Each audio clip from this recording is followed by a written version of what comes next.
So hello everyone and welcome to Ontario Ancestors Essex Branch April 2026 webinar. My name is Cindy and along with team members Tammy, Carla, and Rose, we are happy to host tonight's webinar.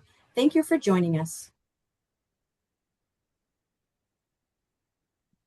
Before we start, we like to acknowledge that the land in which County of Essex is located is the traditional territory of the Three Fires Confederation of First Nations. As family historians, we all need to answer the call to discover who came before us, to share their names, to tell their stories, and to remember them. We do have a couple housekeeping items. This presentation will be recorded and available on our branch YouTube channel, which has over 70 other educational recordings that you might be interested in watching. So please go ahead and have a look there. Your microphones and cameras have been turned off, but we welcome your questions and comments. If you hover your mouse near the bottom of your screen, you will see the bar with the chat icon. If you click on it, the chat box will open on the right-hand side. You should see the new chat button. Click on it, and then you can choose myself or Tammy or Carla or Rose to send your question or your comment to. Glenn is also interested in, at the end of the presentation, for those who would like to turn their cameras and their microphones on, to ask the questions yourself. So we'll be opening that at the end. Okay, so let's get started. For anyone joining us for the very first time, let me tell you a bit about Ontario Ancestors. Ontario Ancestors, also known as the Ontario Genealogical Society, is a nonprofit registered charity which was founded in 1961. It is the largest genealogical society in Canada with a mission to encourage, bring together, and assist those interested in the pursuit of family history and to preserve Ontario's genealogical heritage. Be sure to visit the website to learn more about the resources and supports available to assist you in your family history research. Ontario Ancestors has over 30 branches and special interest groups all across Ontario, including the Essex County branch. The Essex Branch Family History Collections are housed at 2 locations.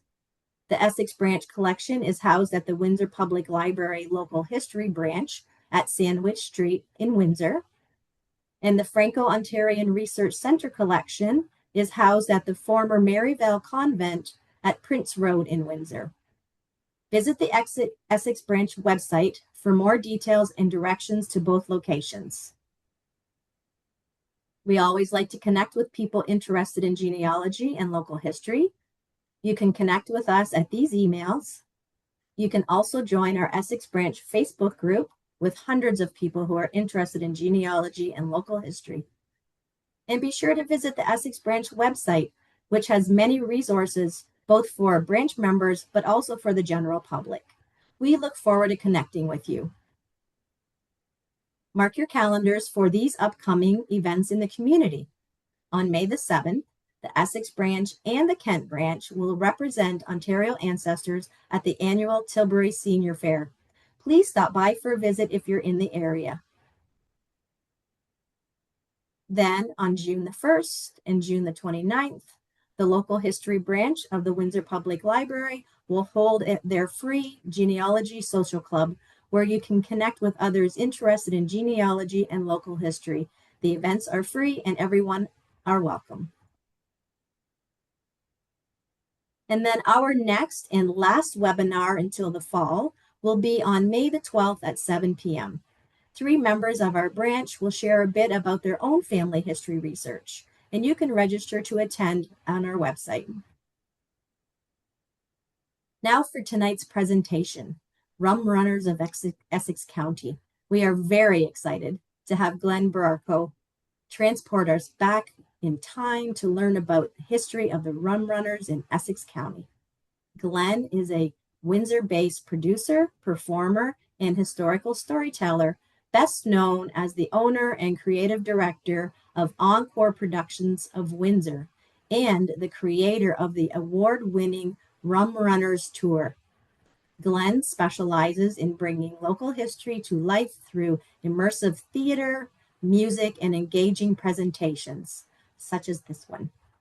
Glenn is passionate about uncovering the human stories behind Windsor, Essex Prohibition era and sharing the region's remarkable rum running legacy with the community. So thank you for joining us tonight, Glenn. We'll pass it over to you. All right, let's see here. I want to share my screen. And can everybody see that there? Is that showing? Yes, in presenter mode. Yes, let's see. All right, I think we're good Perfect. to go. Thank you. Okay, good evening, everyone. My name, they call me Tommy the Gun, and I'm going to let you figure out why they call me Tommy the Gun. Now, before we begin, now this is very serious material we're going to be going over, but before we begin, I want you to turn your microphones on and just answer me this one question very quickly. Can anybody tell me why the rum runner brought a ladder to the speakeasy? Anybody got any answers? Anybody? Anybody got any answers? Why did the rum runner bring a ladder to the speakeasy? Because he thought the drinks were on the house. Yeah, that's right. I got a million of them. Okay, so today we're going to go through this. Now, when I say words like roaring 20s, prohibition, speakeasy, what are some of the famous cities that come to mind? You can put them in the chat if you'd like, and I can just kind of see some answers here if you want. What are some of the big cities that come to mind? Anybody? All right, usually what comes to mind are, let me see here. It's hard for me to look at the chat. That's right. Okay, so we got Chicago, Detroit, Windsor. Usually the top three that people think about are New York City, Chicago, and Atlantic City, because those are the cities that are mostly depicted in TV shows, television, and in books. But what a lot of people don't realize is that during Prohibition era, which lasted from 1920 to 1933, most of the illegal alcohol that was going into the United States was coming from Canada. And almost 80% of it was coming from my hometown, Windsor, Ontario, because we did everything we could to satisfy the thirst of our American friends over there. All right, so when we say rum runner, it's usually the people that were smuggling booze across the border. Rum was a generic term for alcohol because mostly what was going over the border was whiskey and beer. Now, in the beginning, these rum runners were just common everyday folks like you and I, maybe making one or two runs across the border because it could be very lucrative. However, it didn't take long for the gangsters to realize that there could be a lot of money made in this industry. And that is when we started seeing people like Al Capone and the Detroit's Purple Gang stop making regular visits to Windsor and Essex, Ontario. They would place their orders at the distilleries and at the wineries, and then they would hire the rum runners to get that hooch across the border. So we're going to look at some of the people that were famous around this area for rum running.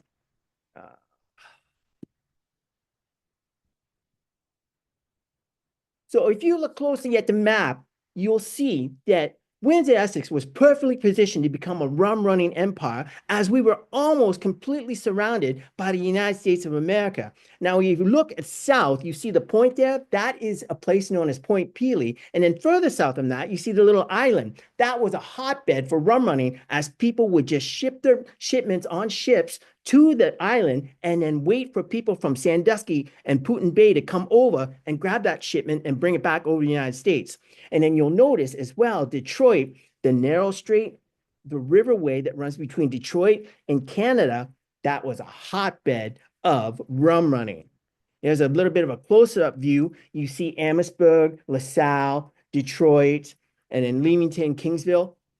There were all of these rum running and roadhouses, speakeasies all along the waterfront, basically from Wheatley all the way around to Stony Point on the other side. And they was all getting in on the money from rum running. Ontario banned the normal sale of alcohol, but still allowed it to be made and exported. So with Detroit right across the river, that loophole helped make Windsor, Essex a rum running powerhouse. All right, I want to introduce you to two colorful characters from my area. One is known as Bertha Thomas, and the other one is Blaze King Canada Deesburg. Now, let me tell you a little bit about Bertha Thomas. She was a woman who made her mark in a world usually held by men.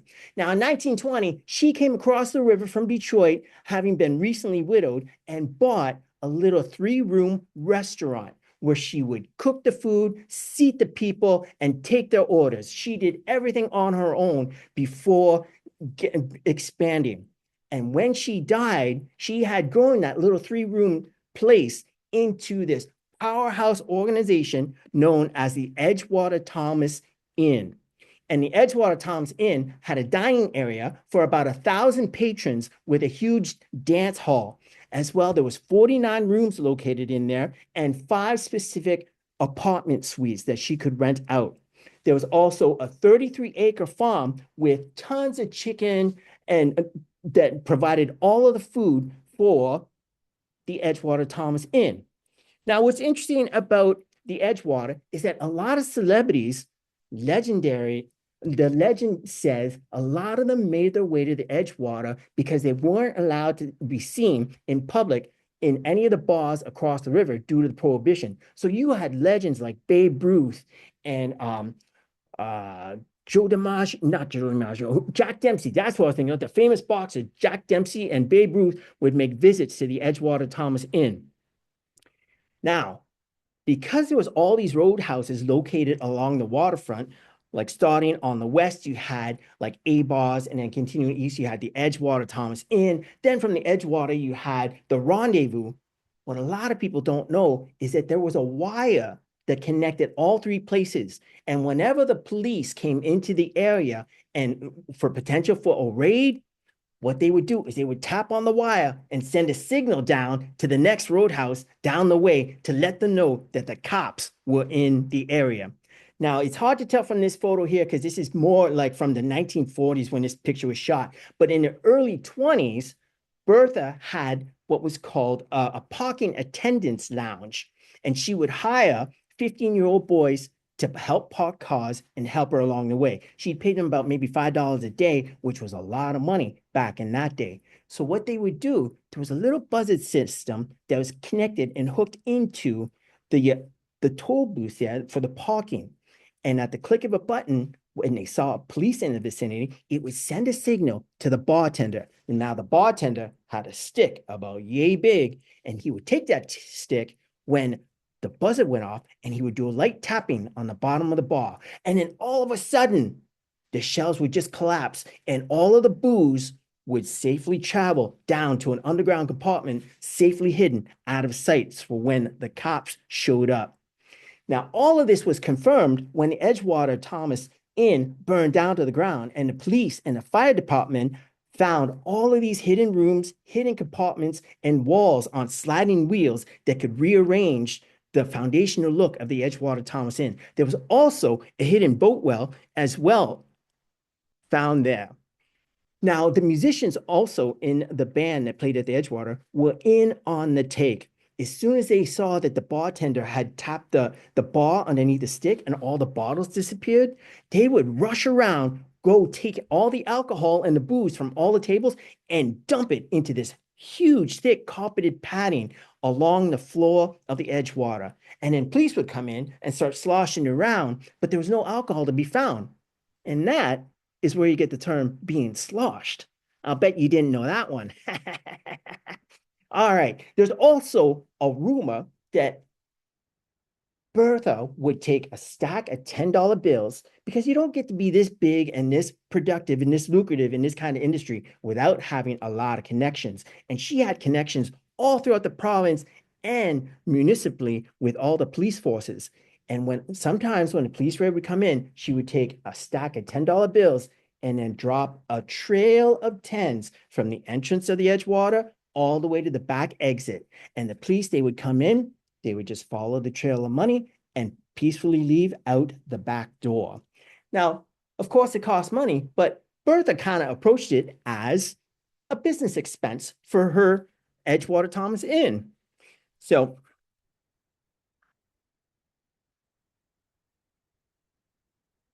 Bertha was a very well-respected member of the Riverside community, and that is where I am from, actually, the Riverside community.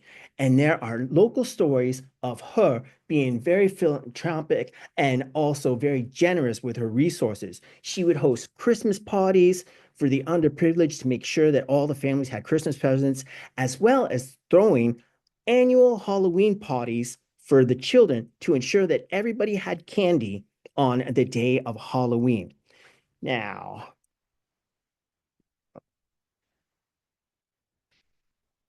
Bertha was more than the owner of an inn. She was a woman who carved out power on the Windsor shoreline during one of the boldest and most chaotic eras in our history. And in doing so, she reminds us that prohibition did not just create smugglers and gangsters, it also created opportunities for women like Bertha to step into a world usually held by men and leave a mark that history still remembers. In fact, on Riverside Drive, there is a street called Bertha in her honor. And you can see in behind where all the boats are now sitting at the docks, that is the original location of the Edgewater Thomas Inn. And that was the impact Bertha had made on the Riverside community. Now, Bertha's story is one of presence, power, and female independence, but Prohibition also created a different kind of figure, the operator who thought bigger, moved faster, and turned smuggling into legend. And in Essex County, that man was Blaze King Canada Deesburg, this gentleman here. So what can we say about Blaze? Blaze was born in the late 1800s in a place called Bell River, Ontario. He became one of the region's best known bootleggers and earned the nickname King Canada. So he got his start working at a hotel for his brother, and he learned all about profit margins where he would buy a case of beer at a lower price and then sell it to the patrons at a higher price. And then when Prohibition went into effect, Blaze kind of looked around and thought to himself, how would I be able to scale this production and make it some money doing this? And this is where he got really innovative. You see, the border crossing between the US and Canada had this river. And in the wintertime, well, back in those days, the river would frost over and freeze over and become super thick with ice. So how do you get across there? You take your automobiles and they would run rum across the water. Now, see this picture here is you can see a runner with glasses awaiting the signal from the outside, from the American side. And then there's a loaded outboard speedboat that's just waiting, to go over and transport some booze over there. There's a photo of a truck trying to make its way across the frozen water. And as you'll notice, the doors are removed from the vehicles. That just made it easier for the smugglers because they realized if the truck got stuck in the ice and started to sink, they had easily accessible ways to make an escape and live another day to try to smuggle more booze over. But what made King Canada so very impressive for this area was that he managed to draw the attention of a known gangster by the name of Al Capone from Chicago. Now, there's the legend that Al Capone met with Blaze Deesburg, and Deesburg said to Capone, you know, I'm King Canada, and you don't mess with me. So, fortunately, Al Capone had a good sense of humor and understood the operations that Blaze Deesburg was running. And so they got talking, and they figured out a way to get a lot more booze across that border and evade the cops while they were at it. There's another photo there of a car going across the frozen river. There's a couple more vehicles in the ice waiting to cross the border. So what Blaze Deesburg did was he approached the local farmers in his region and he started asking them if they would rent out their fields to him. So you see, he would rent out the fields for maybe like $2 or $3 an acre, and then he would build runways. And what would he do with those runways? He would have planes filled with booze smuggling across the border. These are all true stories, ladies and gentlemen.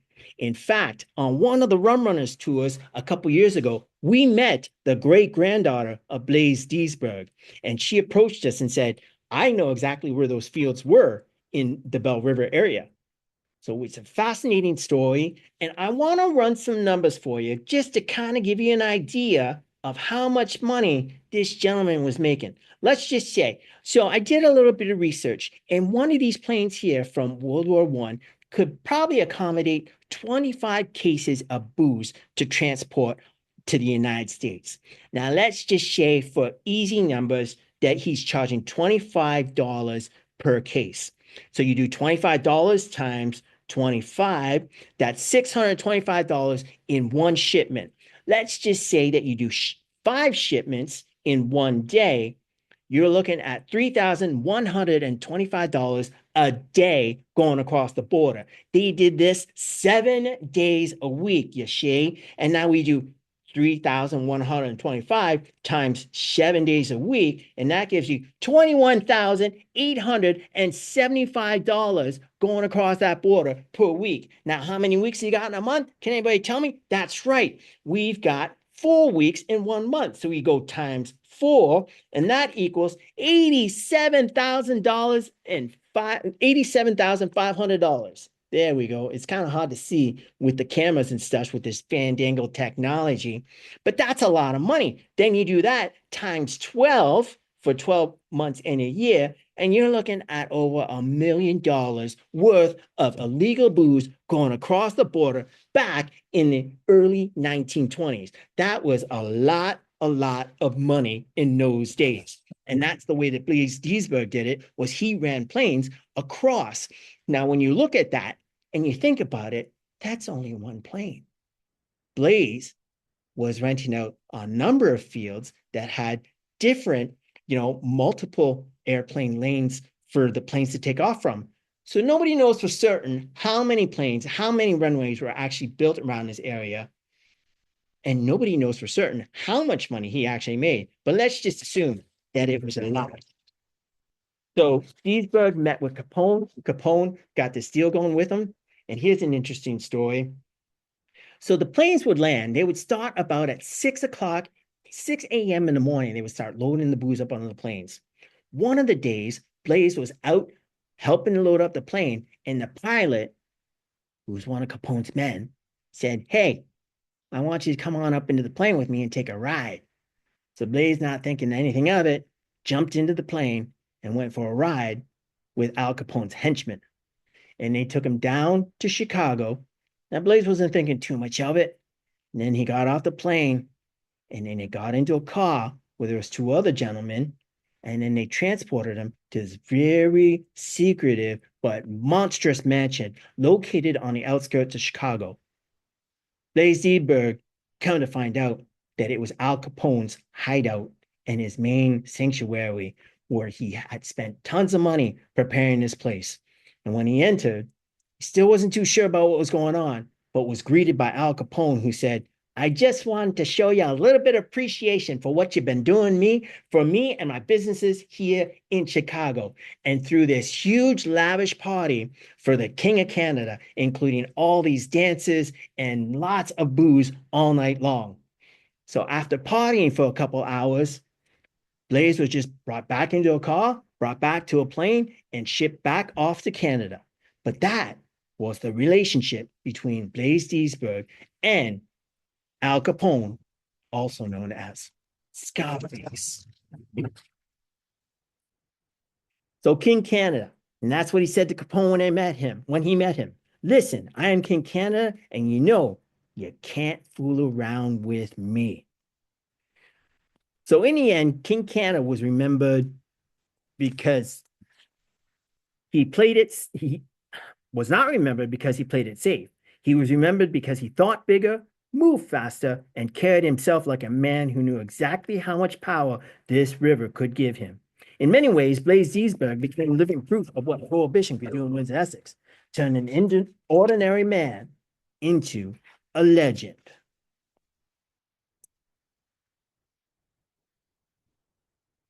So here are some quick rum running facts. Yeah, I have to apologize here. I've got The chat is in the middle of my screen, and I'm not sure how to get rid of the chat screen so I can actually see my screen behind it. But that's okay. We're going to talk about Henry Ford. Henry Ford, for those of you who don't know, met a gentleman by the name of Gordon McGregor in Windsor, Ontario, and they created a plant on Joulard Road at the corner of Riverside and Joulard Road, which is now known as Ford City. Now, Ford was a big prohibition supporter, and he did not like the fact of his workers coming into work drunk. In fact, there's many stories of Ford surprising the line workers by walking around and then sniffing the breaths of his auto workers. And if he smelled so much as a little bit of alcohol in anyone's breath, you were fired on the spot and sent on your way. So how did the rum runners get around this? They knew that alcohol was not allowed in the foundries, so they would park their vehicles right outside of the gates on a Friday night when they knew that everybody was getting paid, and then they would sell their wares out of their trunks of their cars right under Henry Ford's nose. And you know something, Ford couldn't do anything about it. He was livid and he was all against alcohol sales, but there really wasn't anything that he could do. People would just sell their wares to the auto workers coming off the line. And now another interesting story of our area is Our Lady of the Rosary Church. So Our Lady of the Rosary Church has these big temples on the side. And the story goes that Mr. Al Capone himself gifted a big cross that lit up in nighttime to this church. And how the story goes is that the rum runners on the American side would wait and watch for that cross. If the light was on, that meant that the coast was clear and that the Coast Guards were not around to be able to arrest them. So they would quickly run across the border.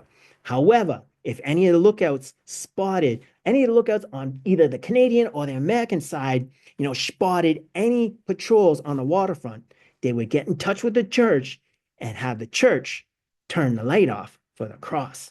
So that was the signal. The cross, if it was lit, it was safe to go across. If it was not lit, that means that the fuzz was in the area and to proceed with caution. Now, another thing that I want to throw at you, another interesting tidbit, speakeasy. I think the next time we do this presentation, we're going to have it so you guys have your microphones because I can ask you questions and you'll be able to answer them. Does anybody know how the term speakeasy came about? Now, back in the day, speakeasies were these underground places that didn't want to draw too much attention. They were either in dens or located off the alleyways in the dark. And they would, when patrons would arrive to come to the bar, they would walk up to the bartender, they would start talking to him, and they would want to put a drink order in. And the bartender would look at him and say, shh, speak quietly or speak easy. And that, my friend, is how the term speakeasy came to be. Now, another interesting story that I want to share with you is the one about the gray ghost. And this one is fascinating. There was a gentleman who owned a gray boat, wore a gray coat, wore a gray mask, and had gray colored pistols and a submachine gun, who would go around hunting for rum runners coming across from the American border with tons of money looking to pay to buy alcohol from the Canadians. He would hunt these guys down and quickly overrun them with the speed of his boat and also with all the artillery that he had and steal their money. And his boat was so fast that none of the Coast Guards had anything to be able to catch him. He was called the Gray Ghost for all of his gray attire. And the rumor is that he was shot dead one day in the United States because of a deal gone wrong. Now, nobody ever actually learned the true identity of the Gray Ghost, but it's one of those legends that's still around on the rivers around here in Detroit and Windsor, Essex County. Now, here's an interesting thing that they used to do The rum runners used to run booze across the border like clockwork. And as you recall from the map, it wasn't such a very far progression to go from Canada to the United States. And there was all these inlets and there's all these small islands, especially in the Amherstburg area, where there was a lot of places to hide out. Now they would go across, but occasionally they would get stopped by cops in boats. And when the boats were approaching the rum runners, what they would do is they would have boxes full of salt that they would attach to the cases of their liquor that they had, and they would toss it overboard. And then when they would toss it overboard, the cops would come up on them. They would have their hands raised. The cops would search, but they wouldn't find anything. So they'd have to let the rum runners go. So the rum runners would wait for a little while. And what they would do, they would slowly return approximately to where they were at. And they'd start looking around. And they would wait for the salt to dissolve in the box. And eventually, the box would float to the top of the water. And they could see exactly where their stash was underneath the water. So that was an interesting method that the rum runners used, was the box of salt to help them identify where they had dumped their liquor over the boat. And now another interesting fact that I have for you is Canadian Club whiskey. Are there any fans of Canadian Club out there? Obviously, I'm sure there are. Now, in the late 1800s, the American whiskey distillers were kind of getting upset because Canadian Club, well, it was known as Canadian whiskey back in the day because it frequented gentlemen's club and it was getting very popular. And the American distillers were getting upset that the club whiskey was getting very popular. So they insisted that whiskeys that are not brewed or fabricated in the United States had to identify exactly where they came from and show Canadian Club was added to the name. And instead of being called club whiskey, it was now called Canadian Club whiskey. And what that did, it made the brand look more premium than it already was. And it started to outsell all over the place. And then one day, Queen Elizabeth II got sick. And one of her doctors recommended that she take a shot of Canadian Club to ease her worries. Well, that report made it into the newspapers, and then suddenly Canadian Club whiskey was known worldwide and continues to this day to be known as one of the premium whiskeys in all of the world. And that's thanks to the American distillers who wanted to try to get a leg up and say that Canadian Club was not as good as the American whiskeys. So there's some little quick rum running facts for you. Henry Ford, big on prohibition, but there was nothing they could do about it once all of his workers were off the site. Our Lady of the Rosary Church had a big light up cross, which was actually a signal. If it was on, safe to pass. If it wasn't on, proceed with caution.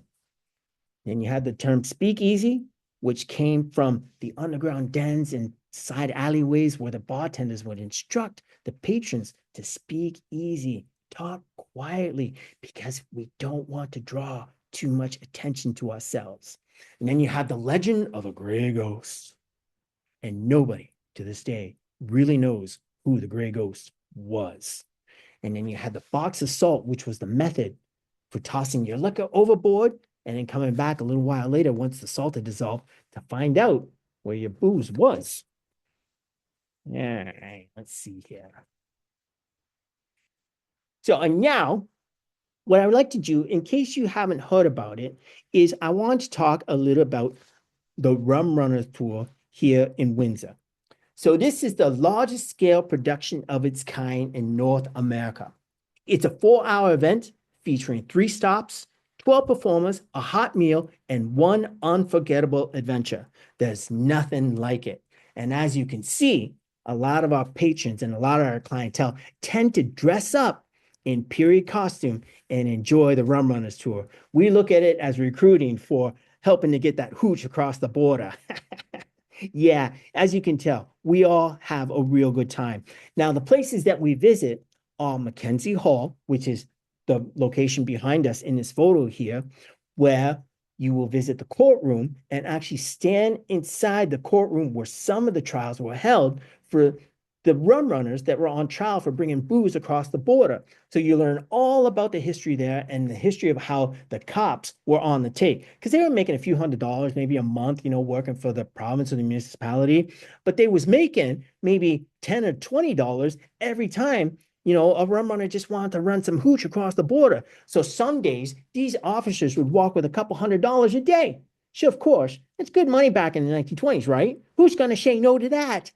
So you learn all about the history of the rum runners and the relationship that they had with the cops that plays out in the courtroom scene at Mackenzie Hall. Then from Mackenzie Hall, we head on over to Bedford United Church. Now, Bedford United Church has been part of Sandwichtown and has been located there for about 130 years. When you think about that, that's a very long time. And at Bedford United Church, you learn all about the temperance movement and how it came to be, and the ladies that got the power to turn governments and lobby governments to illegalize alcohol. It's quite a fascinating story. So at the Bedford United Church, you learn all about the temperance movement, and then also we share the story of the Fighting Parsons. Now, I'm not going to go too much into the story, you see, of the Fighting Parsons, because I don't want to ruin like the whole event for you. But let's just say it's a very interesting take. And that's right. And we're going to say this: guns were involved and people died. Now, when you think about the Rum Runners Tour, obviously there's a lot of fun, there's a lot of entertainment. But what a lot of people fail to realize once you take the tour as well is that it was the Wild West, seriously. And there was a lot of violence, and there was a lot of killing, and there's a lot of murder. And we look at those aspects when we visit Bedford United Church on the Rum Runners Tour. And the picture with the girl in pink is one of our tour guides, Jenny Diver, who does a great job of taking you through Old Walkerville, where we learn all about some of the huge mansions that were built with rum running money. Places such as the Low Martin House and the Cooper's Court that were built.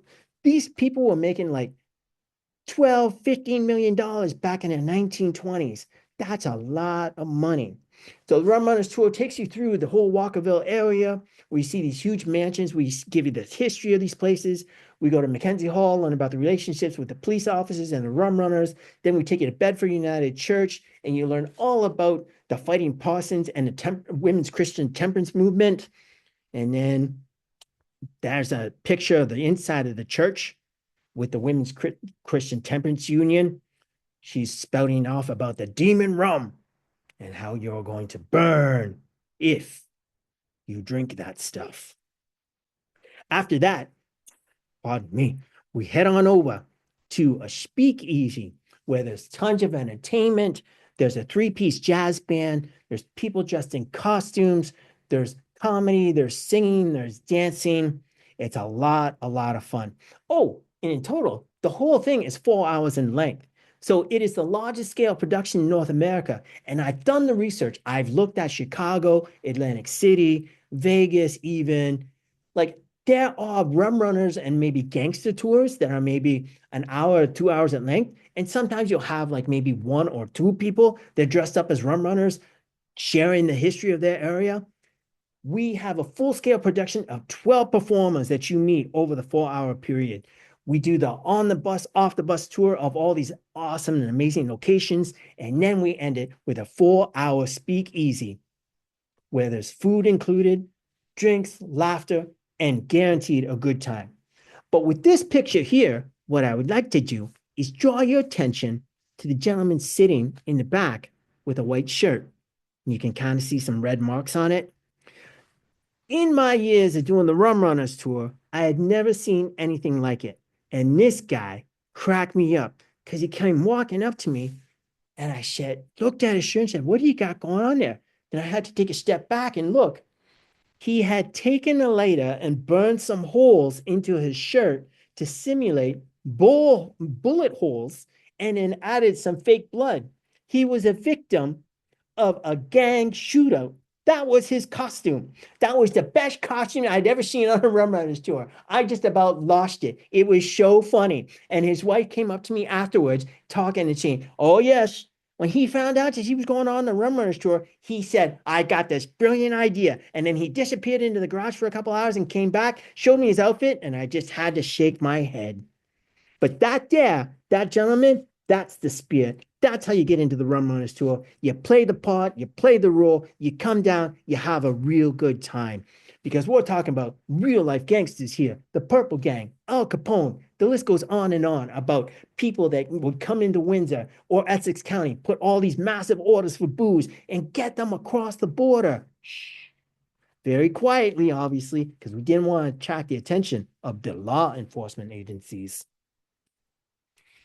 So I want to thank you. That is pretty much just a brief outline and look at rum running in this area. And what I want to do is I want to give you a chance to really open up your cameras, open up your microphones. I am available, Yashi, right now to take questions about this period. I want to give you a full disclaimer, though. There is just a limit to my historical knowledge on this topic, but I have been around quite a number of rum runners. Some of the fascinating stories that we have are we had somebody actually related to a mob enforcer for Al Capone. And when they came on the tour, they brought a photo of this gentleman. I'm telling you, this guy probably had to be about 6'2", 6'3", maybe 230, 240 pounds. He was a big dude. And this girl was telling me, this was my great uncle. He served as an enforcer for Al Capone. And he actually went to jail. And he got a lot of respect from all of his other, rum running buddies because he never snitched. So when he got out of jail after doing his time, let's just say that Al Capone took really good care of him. So anyone, if you have any questions or would like to turn on your microphones or your cameras, if there's anything that we can engage in, is there any questions, comments, or anything you'd like to add? There is a comment in the chat. CJ, did you want to just turn your camera on and ask it? I can ask it. Okay, great. We want some interactions. Yeah, sorry. A great presentation, Glenn. Love it. Love it. Now, I don't know if you can answer this, but we've always heard that possibly in some of the cemeteries in our area that maybe whiskey was possibly hidden in what they call zinkies. They were made out of zinc and they had little storage compartments designed within headstones. Is that something you ever heard of before? I haven't heard of that one. I have heard of actually booze being hidden in graves.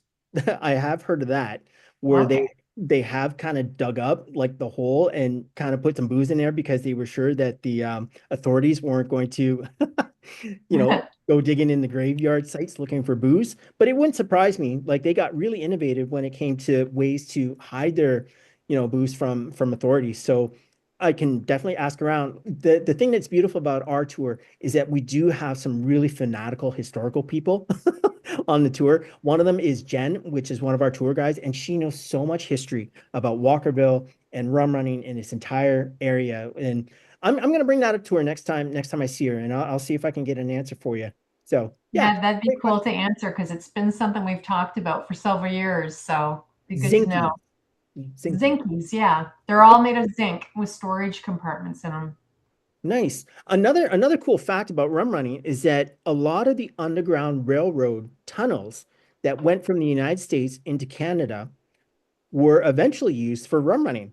So a lot of those tunnels went right under the water into the United States. And a lot of the rum runners, if you go around, I don't know how well you're familiar with this area, but like there's the LaSalle and there's also the Cooper's Court. The Cooper's Court apparently had a secret tunnel that went so far where you could load up boats. But there's a place, and the name escapes me right now, but in LaSalle that actually had a tunnel that went right across the border under the water.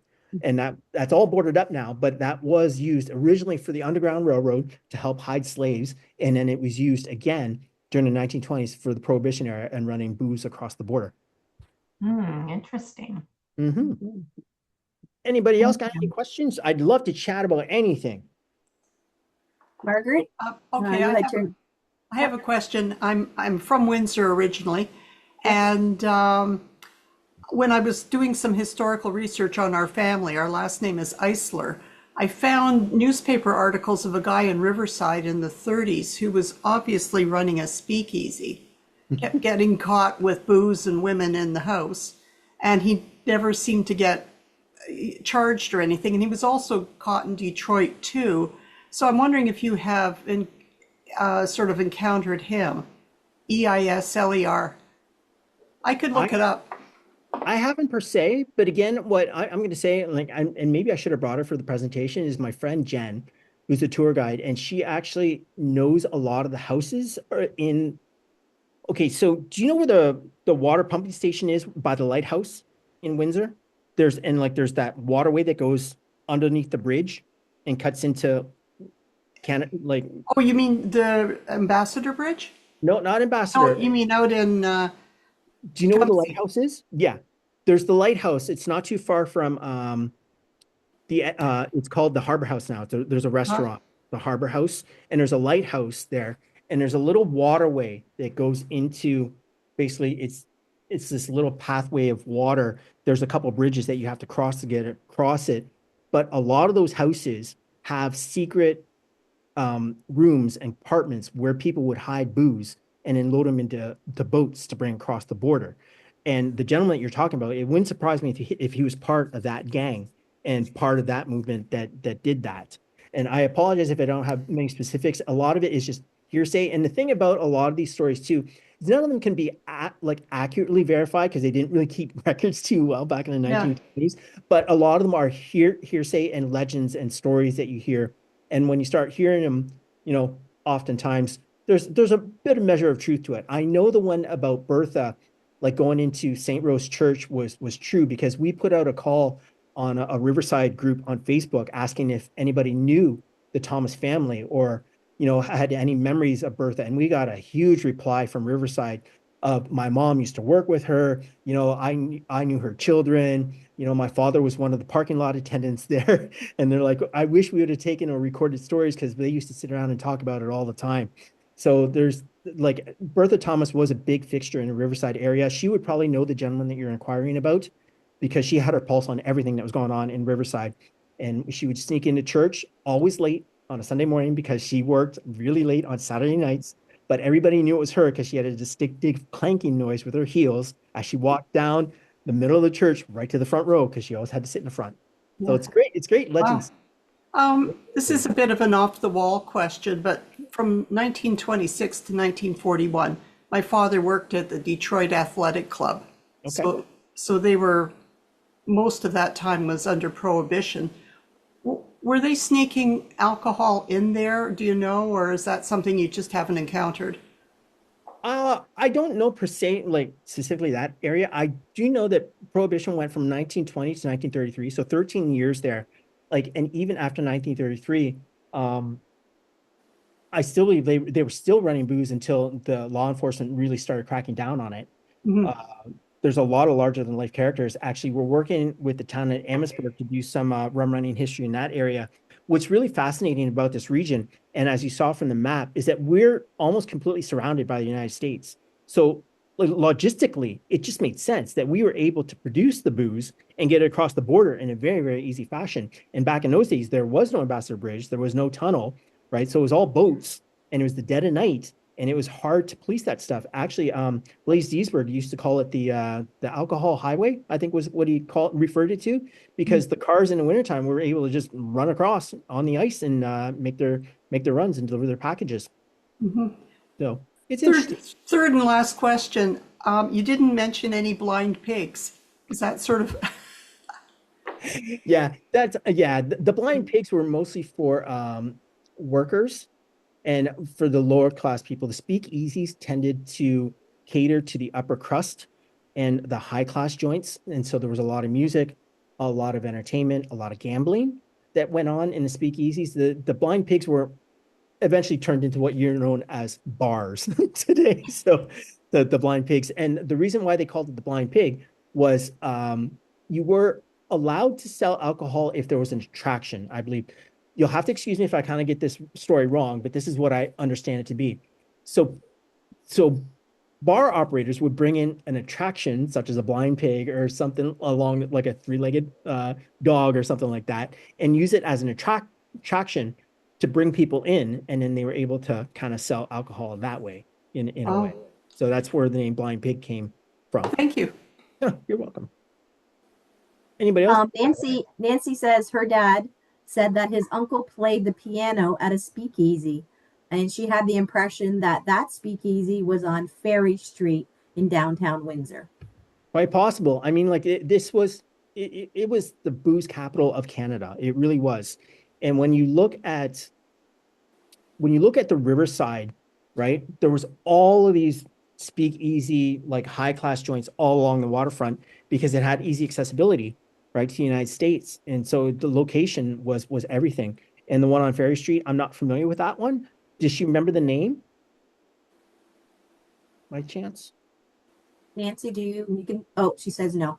No. Yeah, sorry.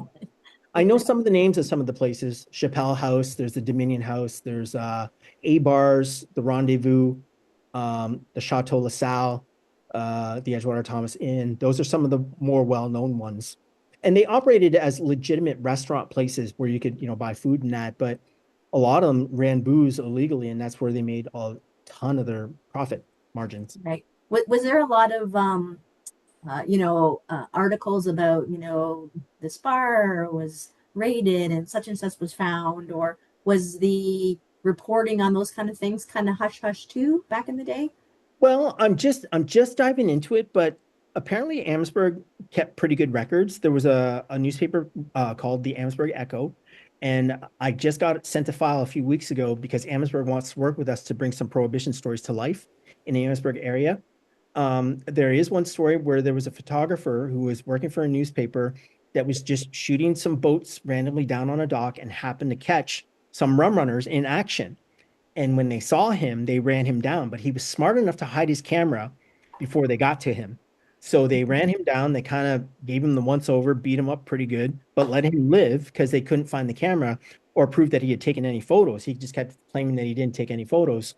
And so they let him go. And then once he was in the safe, he came back, recaptured the camera. And that was his story, that he actually had photos of rum runners in action. Right. So that's interesting. I know that my great aunt, so she is 93. She was one of the Girardins that lived on in Point Pelee at the time, back in the time when she was a little girl, they lived there. And she was telling me one time, and I'm going to have to maybe get the entire story from her and get some names from her. But she was just saying that, oh yeah, Al Capone came and he got the boys, like my uncles, they all went down to the water. They met them at the water. They took all these boxes off and they buried him in the sand. So does that sound legit? That happened? For sure. There's another story that I came across. It's interesting because ever since we started doing this, we get tons of stories from people, my aunt, my uncle, my grandfather, like so and so on was involved with rum running. There's a story of a gentleman who received a camera from Al Capone. And this gentleman they were good friends. Al Capone bought him a camera. And when the police found out that this guy had the camera, they arrested him because they thought that the camera was confiscated because they thought there might have been illicit activity involved with the camera. They want to use it as evidence, yada, yada, yada. Anyway, word got back to Chicago to Al Capone that they had arrested his friend and taken the camera. Supposedly, and legend has it, the Capone came right back to Windsor, walked into the courtroom, said that the gentleman's innocent. He doesn't have anything to do with, rum running. The camera is not for evidence to be used because hasn't been used illegally at all. And they let the guy go because they had no proof to hold on to him. And the lady that was telling us this story apparently still has that camera in her family. Wow. Yeah. So it's fascinating. You start hearing all of these stories of all these people because obviously there's so much of that stuff going on in the 20s. It's 100 years ago now, right? So when you think about it, but that's not too far gone when you think a couple generations, grandparents and then like parents and great grandparents. So yeah, tons of stories, tons of history. And I find that the more I put myself out here talking about it, the more people start coming up to me and I learn things, about that zinc thing with with the cemeteries and stuff. You start learning all these different things and hearing all these different stories, and it's just fantastic. It's amazing. It's a lot of fun. lot of fun. So with that being said, if people do have stories, or even maybe some evidence or, some things to go along with it, are you looking to gather more information or? That's an interesting question. It's something that I've never Mhm. really thought about collecting them. I have to full disclosure, I work full time as well. I have two kids that are 12 and 11, so I'm a constant like ice skating, Girl Guides, basketball, like I am a chauffeur to everything. So I don't have a lot of spare time on my hands, but like having and collecting stories I think would be great. And we have an email address. It's called info@rumrunnerstour.com. And if anybody that's out there listening to this, and if you'd like us, to take, if you'd like to send us a story, that would be fantastic. Info@rumrunnerstour.com. Send us a story because we would love to eventually, yeah, maybe start using them and maybe they can pop up in a presentation such as this, or somehow maybe in our tour. Because like I said, I'm working with Amherstburg right now to do some rum running presentations out there. They want to do like a walking tour of specific locations that were involved with rum running, and there was a lot that happened in Amherstburg. And it was funny because I was at an event talking about that, how I wanted to work with Amherstburg. And a lady overheard me and said, well, you know that Bow River has this amazing rum running history as well, the Cooper Court, and there's like a secret tunnel. She's like, you should get a hold of Bow River and maybe do some rum running there. And so that kind of got me thinking about it. Like you have Kingsville, LaSalle, Essex, Amherstburg, Bow River, St. Joachim, like even Wheatley. Like I'm sure Wheatley has a history too. So we could look at doing like historical presentations or like maybe a rum running thing at all these different locations, because I'm sure each separate locale has a ton of rum running history that would be interesting to bring to light and know about. So yeah, Sure. Maybe when you're retired, you should write a book. yeah, maybe. You never know. Any other questions? I love this. I love chatting with people. I just have a Charlotte? little story that I could share. We were down by the riverside many years ago now, probably 15 or so. It's been banned now. You can't do this anymore. But we ran into a scuba diver and we were just asking him what he was doing scuba diving in the Detroit River. And he was saying he's a bottle collector and that there's Yeah, many 1920s cars that had sunk into the yeah, river just west of Hiram Walker's there. yeah. And he would go down there and collect the bottles from these cars that are down there. And he said there's probably 100 of them down there. There's many cars down the Yes. bottom of the Wow. river. Yeah. That is 100% true. And if you have Disney Plus, on Disney Plus, there's the National Geographic's channel. If you go to the National Geographic's channel, you can watch a show called Drain the Oceans, where they look at what's underneath the water in that. And there's an episode of the Detroit River where they found this old Model T like pickup truck that is turned upside down that was part of rum running. It's so fascinating. Like they literally feature Windsor, Ontario on this National Geographic show. I remember watching it with my daughter and we're like, oh my God, this is so cool. And you see all the like the landmarks from like Harm Walkers and stuff from the Detroit view looking towards Windsor. And yes, they show you the pictures and there is a ton of vehicles that went down and there's a ton of booze. And I actually know somebody that was a scuba diver who found a revolver and from the 1920s era, and yeah, and found a couple different bottles, and yeah, would go scuba diving and find all these different kinds of treasures. The challenge is that it's so murky and dark and it's really hard to see anything, but there is a ton of treasure down there. If Yeah, I don't know if anybody would ever be able to get a hold of it or whatever, but yes, there's tons of booze, tons of vehicles, there's tons of weapons because everybody just dumped everything into the water. They didn't want to get caught, right? So. Interesting. Anybody else have any interesting, fascinating stories of relatives or anybody involved with rum running?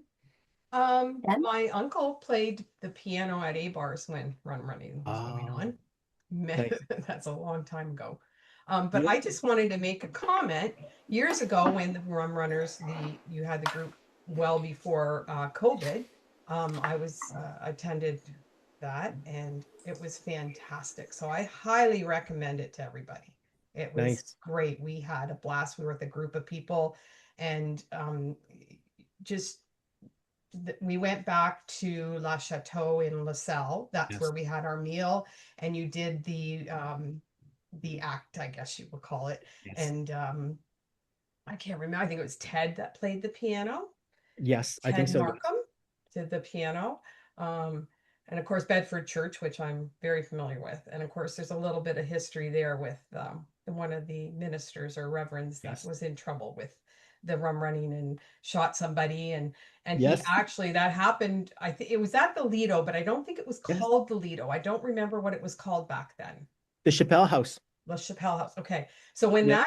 that priest, or it wasn't a priest, it was a minister or reverend, Yep. ran from doing that, he actually went into my in-laws' parents' home, and those houses are very close together.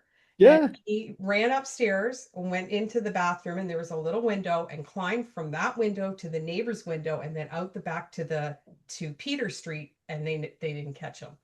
Yes, I heard that story I about him can't climbing the remember window. the minister's name. It was a very odd. Spracklin. Cracklin. That's it. Yeah, Spracklin. Cracklin. Spracklin. Yeah, Yes. Reverend Leslie Joel Spracklin was the Yes. fighting Parsons who shot, yes, I can't remember Babe, who he shot. Babe Trumbull. Big Trump. Okay. Yeah. Yeah. So Yeah, no, and I that highly recommend to everybody that's listening to take the tour. It's absolutely fantastic and well worth awesome. it.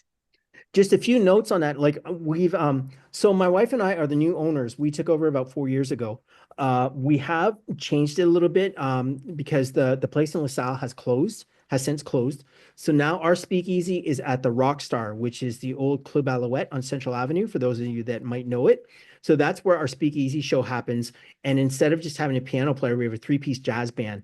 Like we've really kind of like upped the scale of the full production now. And we've changed quite a bit since you went on a tour like in 2019. But it's a riot. It's a lot of fun. And we're only doing 5 tours this year. 2 of them are already sold out. Like May and June are already sold out. June sold out in 4 days. And overall, there's only 56 tickets left for the 3 remaining tours. I think 18 on July, 18 in August, and then 20 in October are all the tickets that are left. But we've been working really hard at marketing and getting the word out about it. And we've been selling out every season so far. And this year, it looks like we're going to have everything sold out before the end of April, which is amazing. That's great. Ken, I noticed that you had your camera turned on and your microphone. Did you have something? And Godfrey? Yes, I had a question for Glenn. Can you hear me okay? Yes, yes. I understand that some enterprising person actually built a pipeline under the Detroit River and pumped alcohol across to the American side. Was that King Canada or was that someone else who came up with that scheme? I've heard that story too, and I'm not sure exactly who did it, and I'm sorry I don't have an answer for you. But I do know that Harm Walker built a pipeline for his mash that was left over from the alcohol and sent it down Walker Road. I don't know if you're familiar with Windsor at all, but do you know where the GM plant is? No, Seminole and Walker. okay.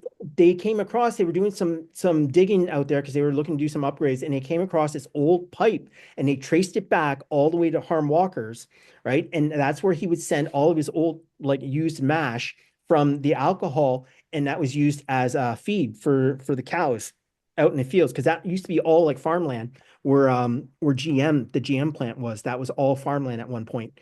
And yeah, there's all these cows and livestock there, and that used to be processed and made into feed. So I do know about that pipeline. I did hear about the pipeline across the water, but I'm not sure who built it. I'm sorry, I don't have a name for you. Okay, thank you. Yes, thanks for asking a question. It's great.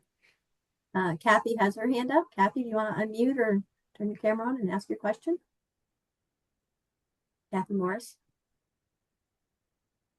Yeah. There she goes. Not really a question. Sorry. It's more of a tale, really.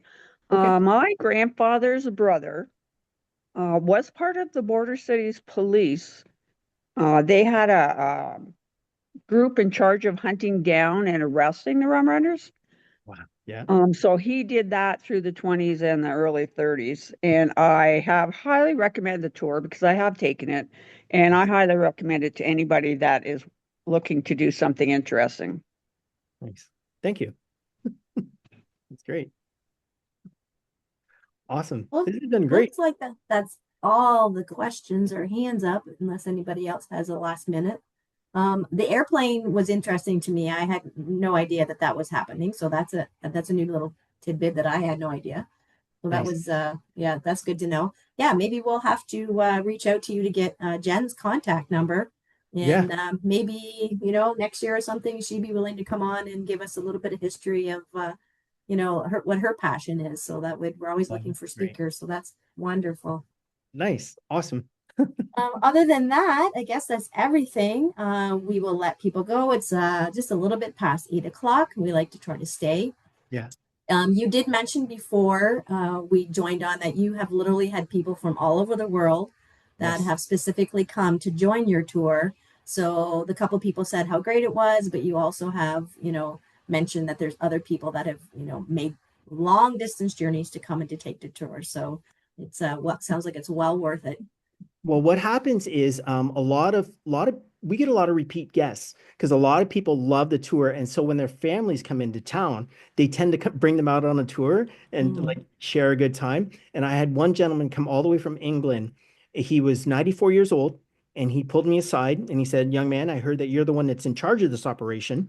And I said, yes. And he goes, I want to tell you something. I'm 94 years old. I have traveled the world over. I have done every tour that you can possibly imagine. I have never seen anything like this. He's like, when Benny got on the bus, I thought, oh, this is going to be boring. It's another tour guide or whatever. But he goes, just the amount of characters that you have and the interactions and the skits that you do at the locations. He goes, you got something very special going on here. Just keep it up. And I was like, that was That's the best awesome. compliment I could ever get. So I don't want to brag, but we have over 300 reviews on TripAdvisor, like 95% of them 5 star. We have the signature event designation from Southwestern Ontario Tourism, which we are the only attraction in this area that has that designation. We have won 8 TripAdvisor awards for outstanding quality and customer satisfaction, and we put a lot of heart, soul, and passion into what we do. And I don't know if you can tell or not, but I get really excited, like playing the Tommy the Gun character because it's so much fun. It's a Yeah. good time, and it's an opportunity for people to just escape what's going on in the world, go back to the 1920s, learn a little bit of history, and have a lot of fun doing it. And the characters that you meet, like they will stay with you. And that's why people love the tours because the characters are so memorable. And I am so proud and I love my cast to death. They are Right. phenomenal performers, but they're all amazing people too, who I consider family. So yes, That's awesome. thank Well, you. thank you so much. It was well worth it. I'm so glad that we had you come and give us a little bit of history, but also, an idea if you're in Essex County over the summer, maybe look at the tour and bring your family and have some fun. So that would be great. Awesome. So thank you, Thanks, everyone. Tommy/Glenn for joining us tonight. We Awesome. enjoyed it. And thank you everyone for tuning in with us. We'll see you next month. Thank you so much. Good night, everyone. Bye, everyone. Good night.